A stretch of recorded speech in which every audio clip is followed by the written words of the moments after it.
Welcome to Sanctuary Stories, the podcast where we explore the lives of extraordinary people who have sought sanctuary and gone on to inspire the world. I'm Phil, and every episode we uncover the story of one remarkable person who turned hardship into hope and used sanctuary not only to survive, but to transform history. Some of the journeys we share here are filled with quiet persistence. Others are wild, cinematic, and full of glamour. Today's episode is one of the latter, but underneath the glitz lies a story of exile, resistance, and relentless courage. Today, we're stepping back into time to the early 20th century to meet a woman born into poverty in St. Louis, Missouri, who danced her way out of racism and into the heart of Europe. A woman who fled America's segregated South, reinventing herself on the stages of Paris, and then risked everything to spy for the French resistance during World War II. She would go on to adopt a dozen children of different nationalities to create a rainbow tribe, campaign for civil rights, and become the first Black woman ever inducted into the Pantheon in France. But before all that, she was just a girl who refused to stop dancing. Her name was Josephine Baker, and this is the story of how she sought sanctuary not just in another country, but in a new identity. A story of glamour, grit, and a dancer who became a warrior for freedom.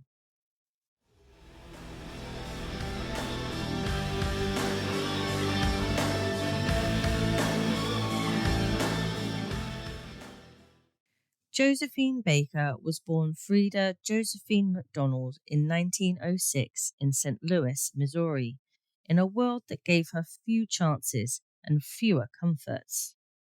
Her mother, Carrie McDonald, was a washerwoman who toiled long hours to support her children, while her father, Eddie Carson, was a vaudeville drummer who vanished from their lives not long after Josephine was born. That absence would be one of the many hardships she faced growing up, but it never dimmed her fire.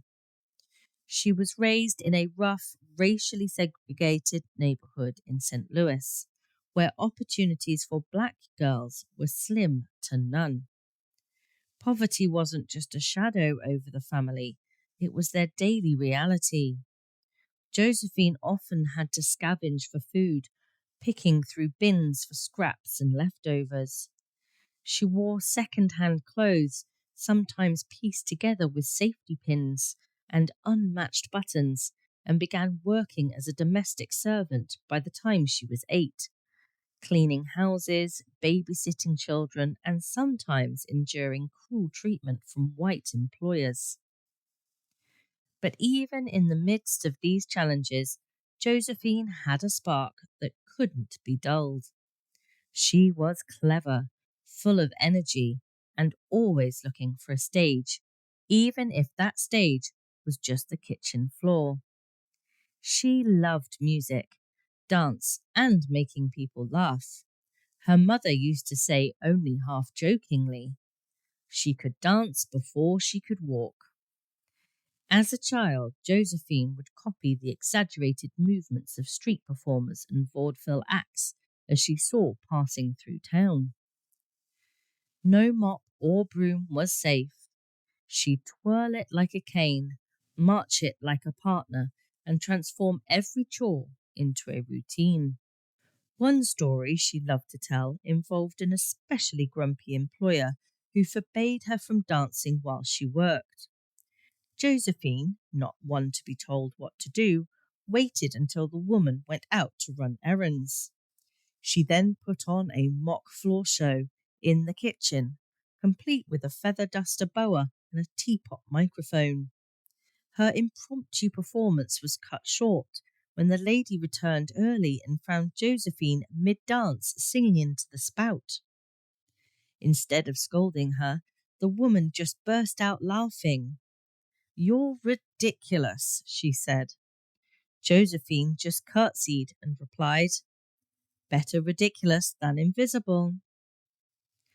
But her childhood wasn't all playful defiance. At age 11, Josephine witnessed something that would scar her for life. The 1917 East Louis race riots. She saw mobs attacking black families, homes set ablaze, and neighbours dragged into the streets. It was the first time she truly saw the cruelty of systemic racism in violent, bloody form.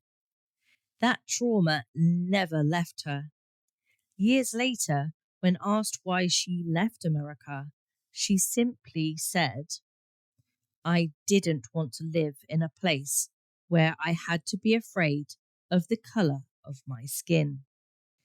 These formative years of hunger, hustle, and horror etched two things deep into Josephine's soul: a burning desire to escape and a lifelong need to speak out.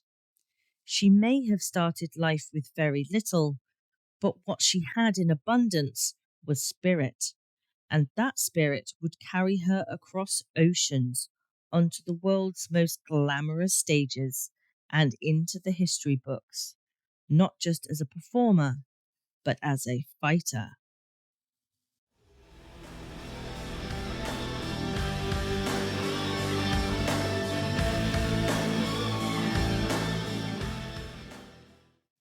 At just 15 years old, Josephine Baker ran away from home and into the arms of the stage. She left behind the streets of St. Louis carrying little more than her dream of performing and an ironclad belief that she was meant for something bigger. She joined a travelling vaudeville troupe where she played comic background roles, danced in chorus lines, and learned the ins and outs of show business, sometimes the hard way. Life on the road wasn't glamorous. She slept in cramped backstage corners, shared dressing rooms with half a dozen other girls, and once even danced with a twisted ankle just to keep her place in the act. By the time she was 19, she had already made her mark in Harlem, performing in clubs during the Harlem Renaissance, the epicenter of black creativity at the time.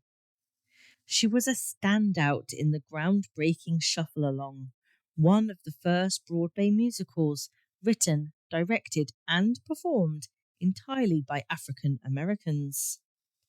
Though she wasn't a lead, she stole scenes with her rubbery limbs, sharp wit, and perfectly timed facial expressions. She'd cross her eyes mid-dance or miss a step on purpose just to get a laugh, then snap back into perfect rhythm with a knowing grin. Audiences ate it up. But fame in America came with boundaries, especially for a black woman. Josephine could be the headliner on a stage, but she still wasn't allowed to sit in the audience at many venues. She could perform for packed houses of white patrons, but had to enter through the back door. Her jokes could bring down the house, but she couldn't rent a flat in a decent neighborhood. The contradiction gnawed at her. She later said, "I was tired of being told where I could sit, where I could live, how much I was allowed to shine." So, when the opportunity came to join a new revue in France in 1925, she didn't hesitate. She took one-way ticket to Paris and stepped off the boat into a city of light, unaware she was about to become its brightest star.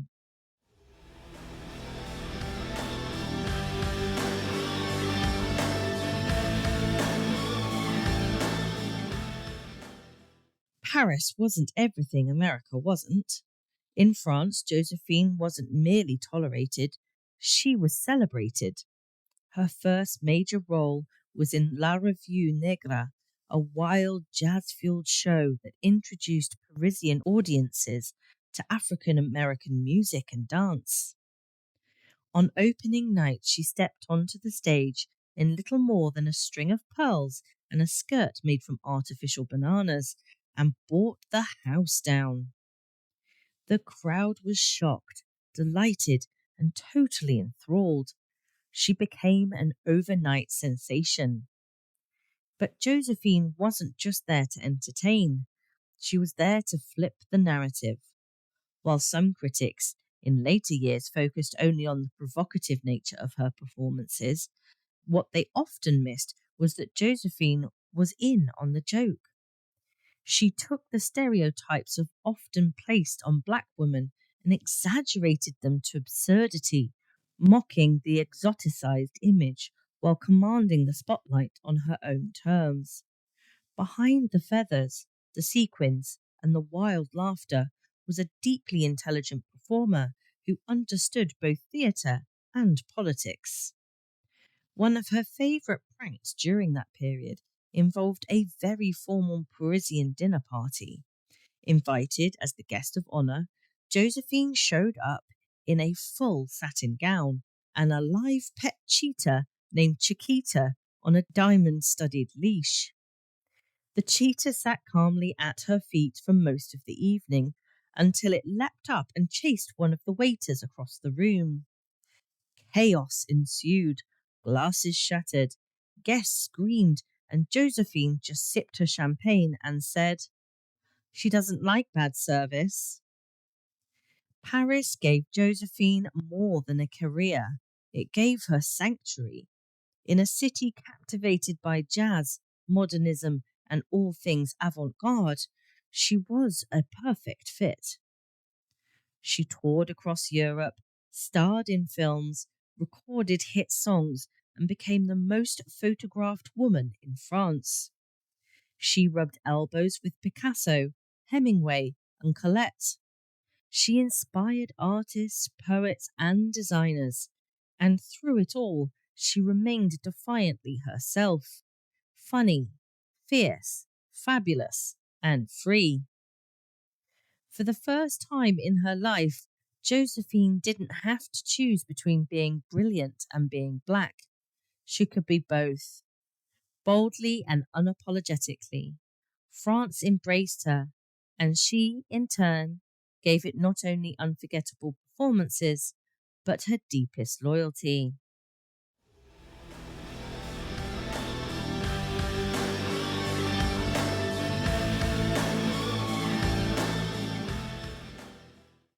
When Nazi Germany invaded France in 1940, most people expected Josephine Baker to flee. After all, she had the fame, the money, and the connections to escape the chaos and settle somewhere safe, perhaps back in America or in a quiet corner of neutral Europe. But Josephine didn't run. Instead, she did something entirely unexpected. She joined the French resistance.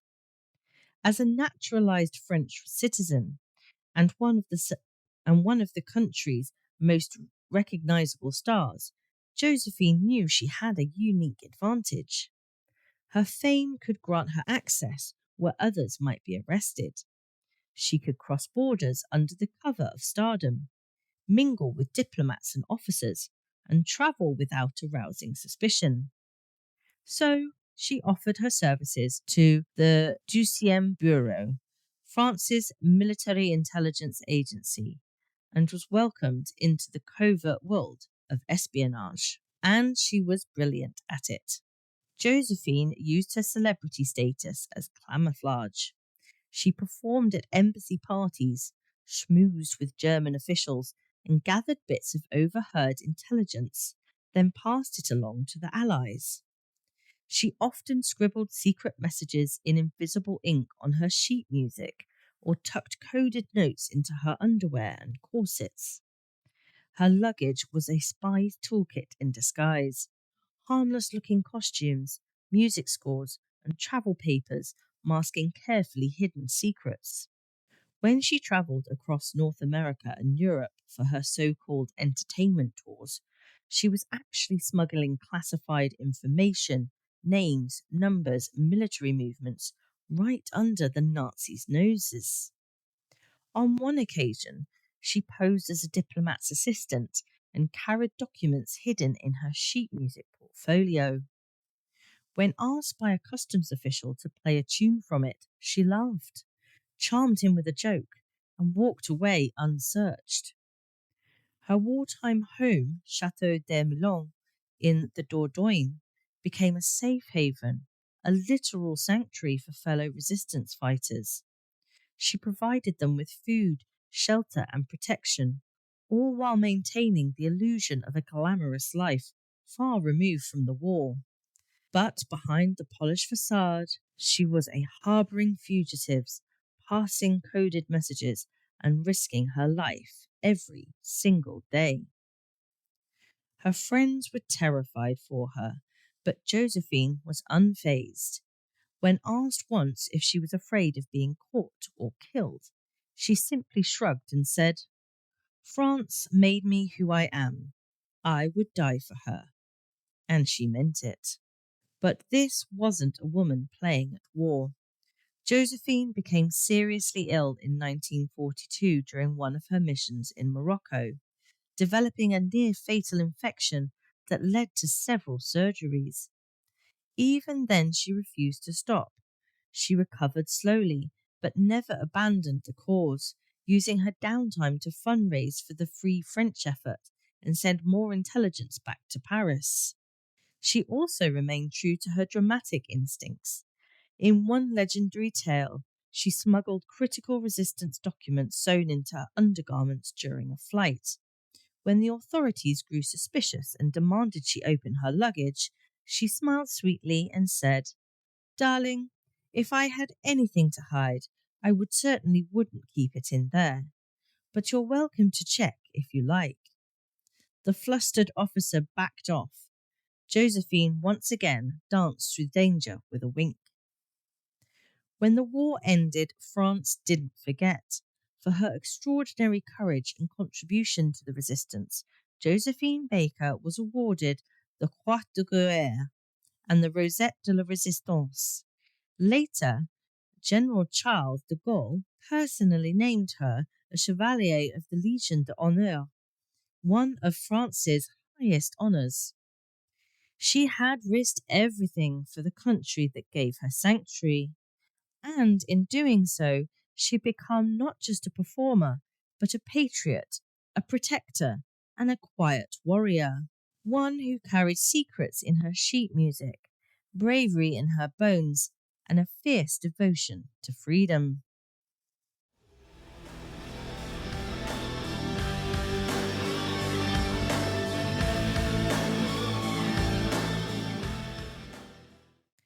After the war, Josephine Baker returned to the United States, not just as an entertainer, but as a hero.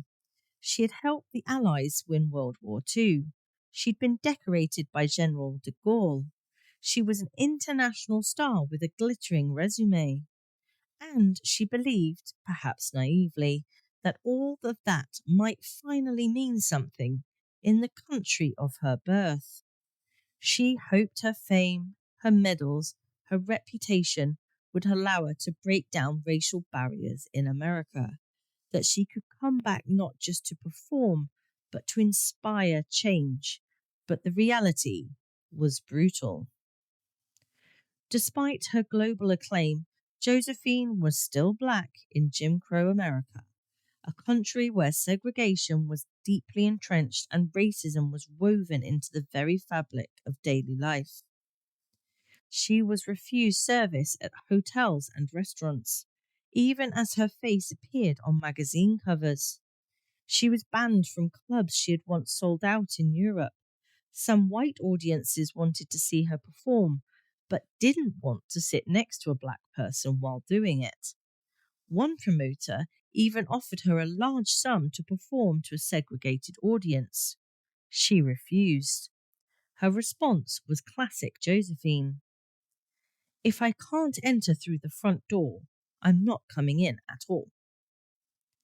She made it her mission to challenge this hypocrisy. Wherever she was booked to perform in the US, she demanded integrated audiences. If the venue refused, she walked away, no matter how prestigious or lucrative the offer. In Miami, she famously forced a club to tear up its whites-only seating policy before she would take the stage. In Las Vegas, she caused a stir by demanding that black patrons be allowed through the front entrance, not the kitchen.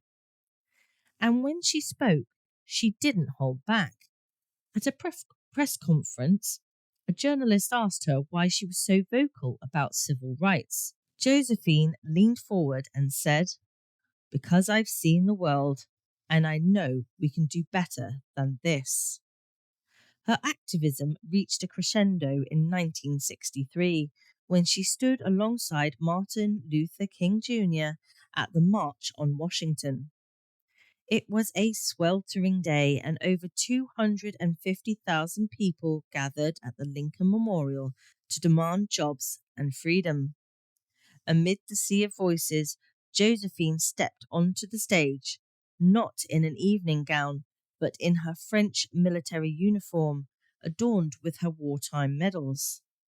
She wasn't just speaking as a performer, she was speaking as a soldier, a survivor, and a symbol of what was possible. Her speech was short but powerful.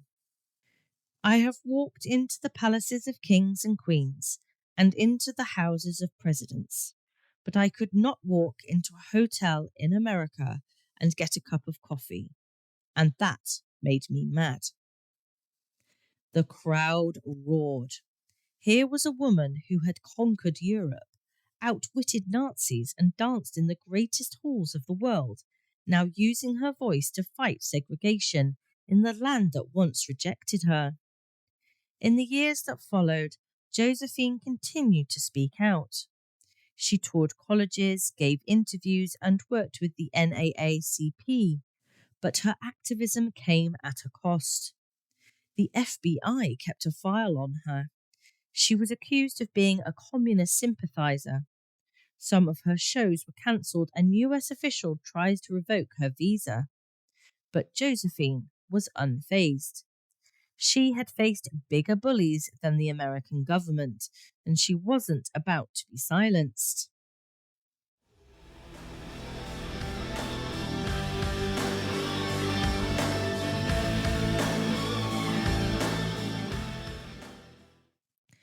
By the 1950s, Josephine was no longer just an entertainer or activist.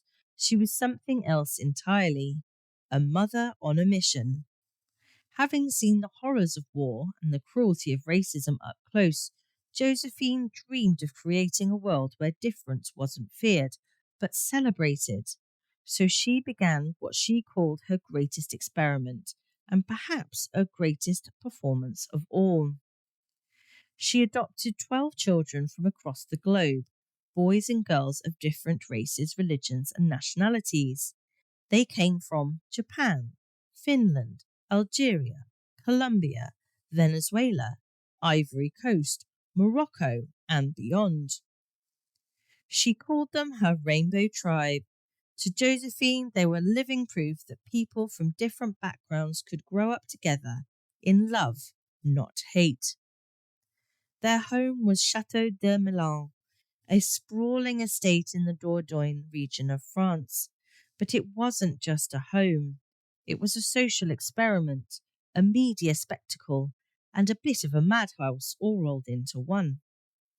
There were goats in the gardens, peacocks on the lawn, and roller skates in the hallways.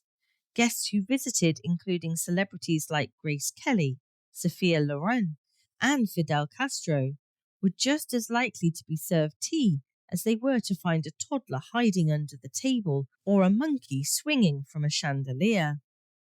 Josephine insisted the children be raised without bias. They spoke multiple languages, ate each other's traditional foods, and learned to play music, dance, and of course, swim. It wasn't always easy. There were money troubles. The estate was expensive to maintain, public scrutiny, and the inevitable challenges of raising a dozen very different children. But Josephine didn't care about perfect optics. What she cared about was raising a new generation that could model peace. To her, the Rainbow Tribe wasn't a gimmick, it was a promise. And somehow, through it all, she kept performing. Even in her 50s and 60s, Josephine could still light up a stage. She'd sashay out in feathers, sequins, and 1,000-watt smile, commanding the audience like no time had passed. She joked that she'd slow down when her boa did, but even that never really happened. Audiences adored her. They always had.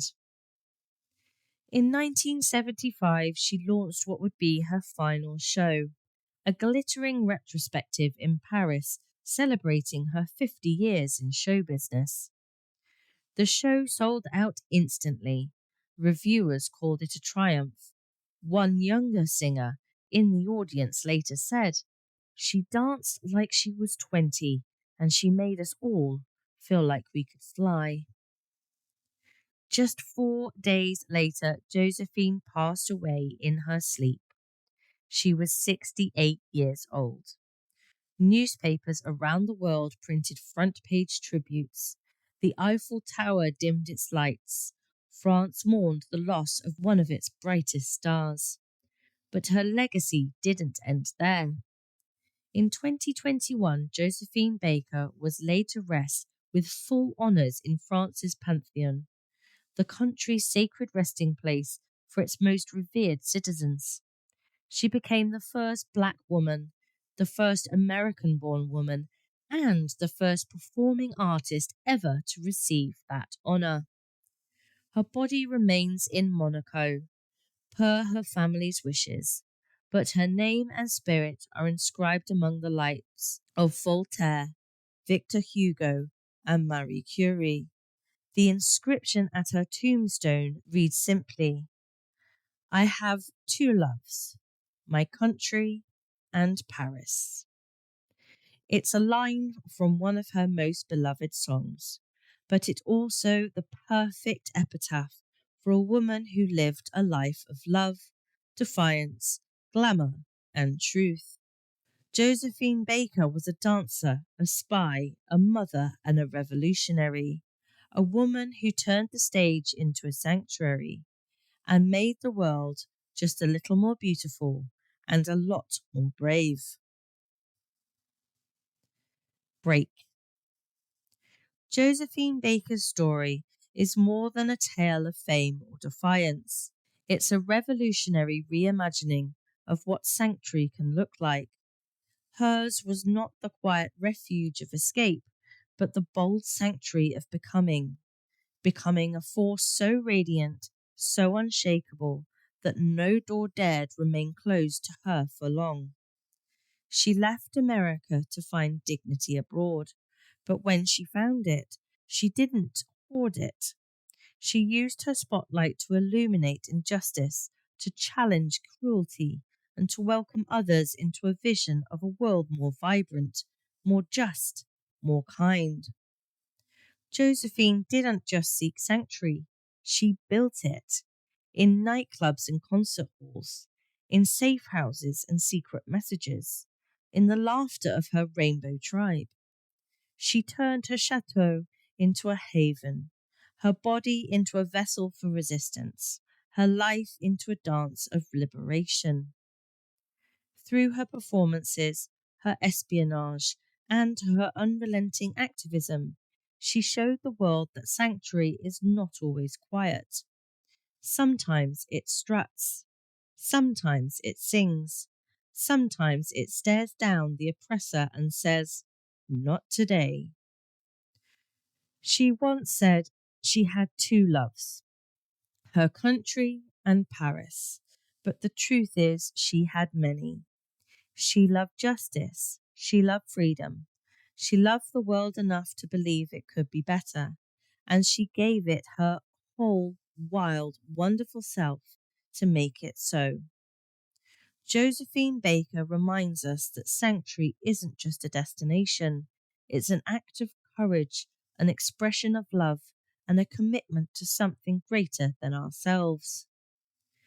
The things we truly love stay with us always, locked in our hearts as long as life remains.